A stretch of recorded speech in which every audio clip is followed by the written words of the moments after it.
my name is Katrina Lau. I'm originally from San Francisco, born and raised San Francisco native. I currently live in Lake Tahoe. So I am currently a product designer. I build a lot of experiences for apps.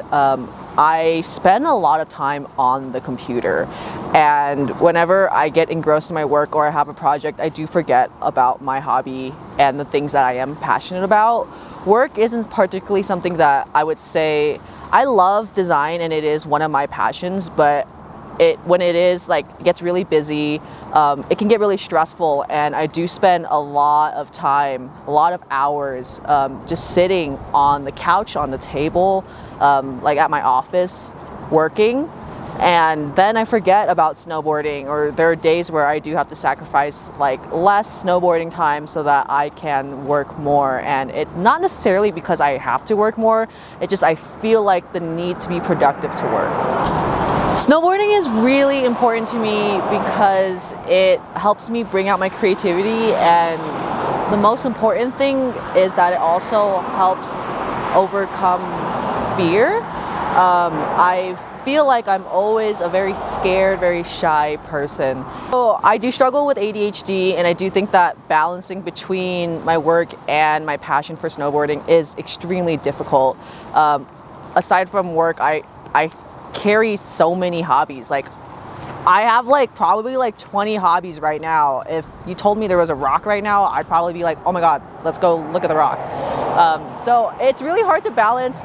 I mean, aside from working, I know that I did say that I sometimes spend a lot of time, and that's because I do get hyper focused on the one thing, and when I do hyper focus, it's something that I'm really stressed about, and I want to get that thing done. So I do struggle with that, not just trying to figure out that balance, but really trying to find that happy medium so that I'm happy and I'm trying to be less stressed. But it's also trying to handle having ADHD and trying to understand it and how I can tackle it. If there are things that I can do to help alleviate that, or there are solutions that can help with that. I want to be able to continue to do product design and be able to be creative through that outlet as within that career, while being able to make enough money to sustain my hobby as a snowboarder. I want to be able to kind of have that career, but also be able to still focus on snowboarding. Even though it is a hobby, it's really important to me that I progress in that, and maybe it can become something one day. I still haven't figured out how I can kind of combine the two, or even just balance the two. So that's something that I'm still trying to figure out. So I have considered my design skills and see how I can transfer it over to snowboarding in some way. And the only reason why I think about that is because I do struggle with a work-life balance. So what if I created work that went into my hobby of snowboarding? And I do think that if I was able to sustain myself financially through my design work and incorporating that with snowboarding, I can definitely kind of sway away from product design and really just focus on designing within snowboarding. And I don't really know what that entails. That could be maybe even designing snowboards, creating social media content for companies. Again, I'm not too sure. There's just so many things, so many topics that I could think of, and I haven't really focused on one. Again, I really do struggle with that. So having ADHD is really hard when I'm doing work or when I'm snowboarding, especially in snowboarding, because again, there are a lot of tricks in snowboarding.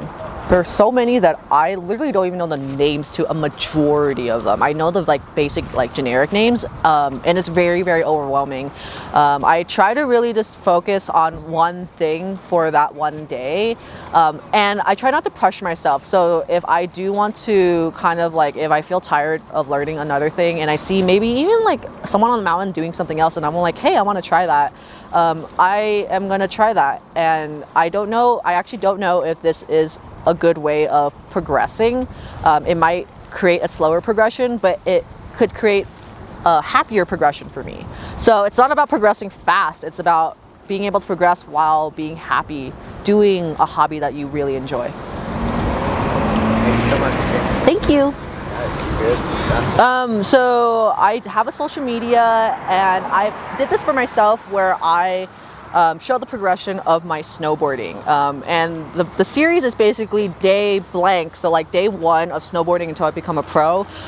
The whole point is it's not really to become pro, it's just to show the progression as a 27-year-old person in like being introduced into the snowboarding world, because not a lot of people start snowboarding when they're older, and a lot of people are scared to start because everyone is very good and they started at a very young age.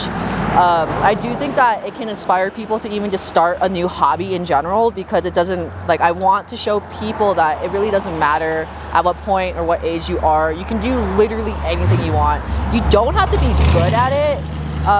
I just want people to have fun. And I think that it has taken off a little bit. I mean, I've gotten messages from people that they feel inspired to even like go snowboard and hit the park and hit features that they've never hit before. People have come up to me and asked me, hey, what day is it, and can I learn something from you? I'm not a teacher, but I think it's really, really awesome that people have come up to me saying things like that. And it's really cool because I could incorporate my creativity as a designer in my videos, and people are able to see that, whether it's my drawings or even, I don't know, just like showing animations and learning new things. So even within that, I'm learning like video editing, and I'm creating new hobbies within this like kind of like niche outside of snowboarding. So I think that's really cool.